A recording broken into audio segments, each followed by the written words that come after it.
Hello again, everybody. Doing it from the RFX, Forex and Trading. Going to be taking a look at the trade that was made earlier today on the New Zealand Japanese yen.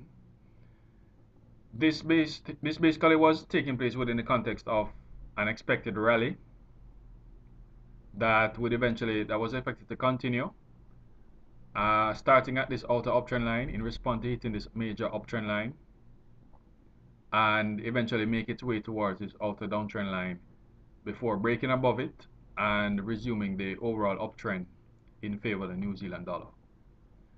Now, as you can see, the market formed a strong uptrend in favor of the New Zealand dollar since 2008, which led to the formation of this inner uptrend line as well as this major outer uptrend line.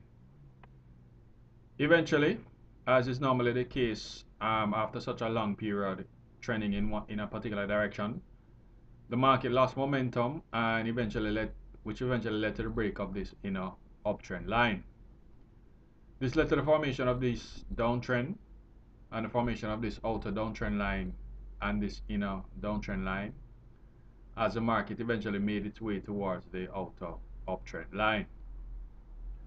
Now, what you'll notice across the currency market is that whenever the market has come back to a major trend line, it will do one of two things. It will either continue the momentum and eventually break this trend line to start a new trend in the opposite direction, or it will respond to hitting the trend line and start to head back in the opposite direction to resume the direction of the major trend.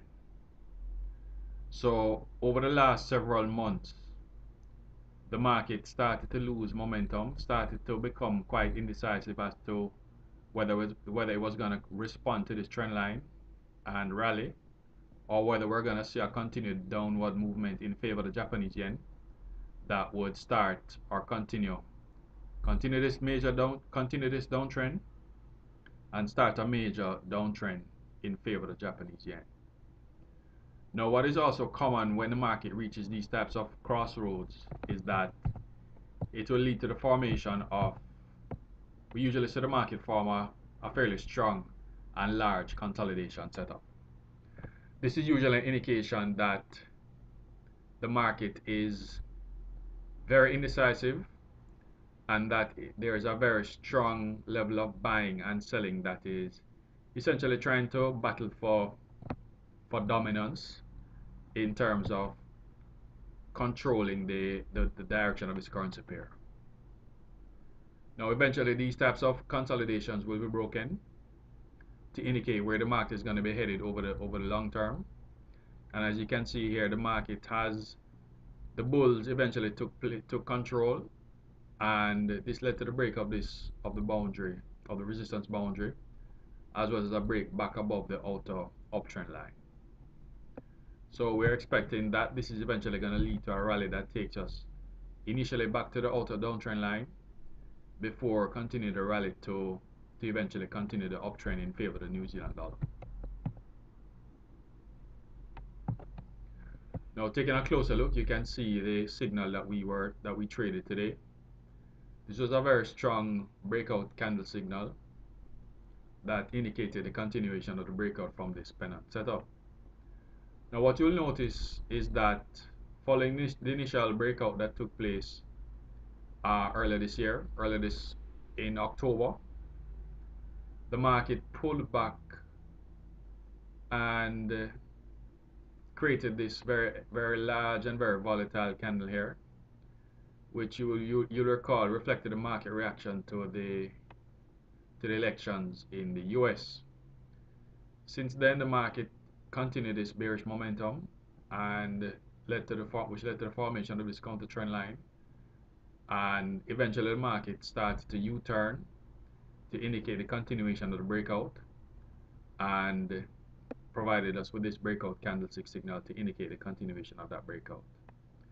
So this was a signal indicating a trading opportunity, and the setup on the 4-hour chart allowed us to take advantage of this candle.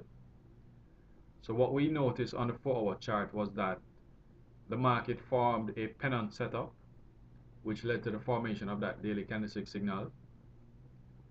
And what this allows us to do is to use this pennant as our stop loss by placing a stop loss below the support boundary, which also coincides with this trend line here.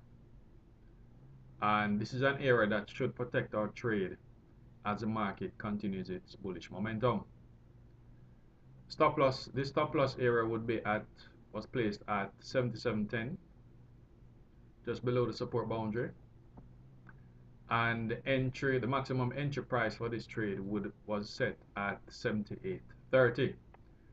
Now, whenever we're trading daily candlestick signal and using the 4-hour chart for our stop loss placement, the maximum stop loss that we can use is 120 pips. You'll see all of that explained in detail in the trading manual.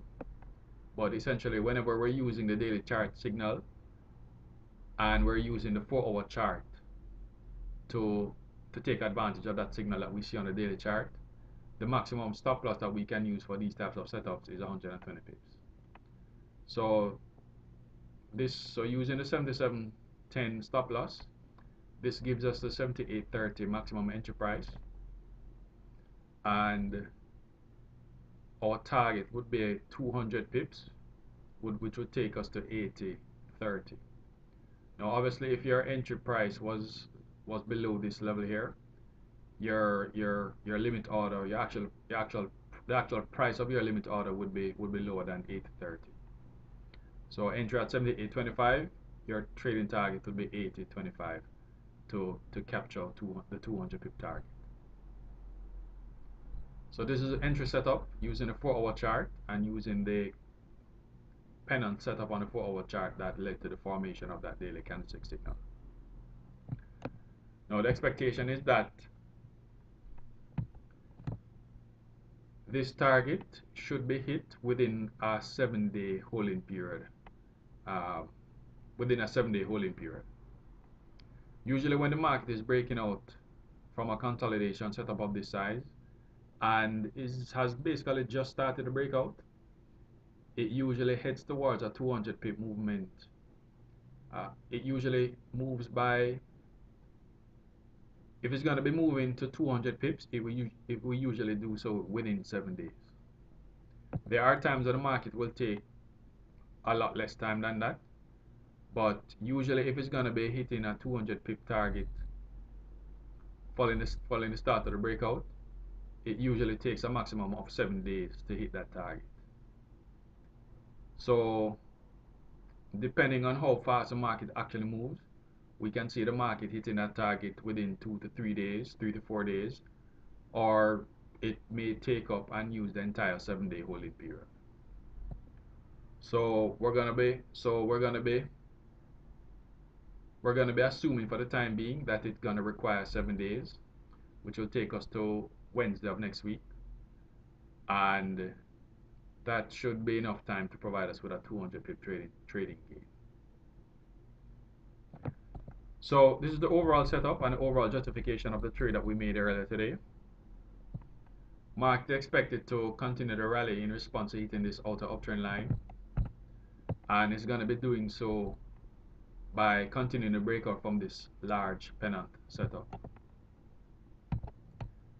The signal indicating that we're going to be continuing the breakout came in the form of this breakout candle following this U-turn here, and we are taking advantage of this expected rally by using the setup on the 4-hour chart, which took the form of a pennant, and we're using a 120 pip maximum stop loss to target a trading gain of 200 pips.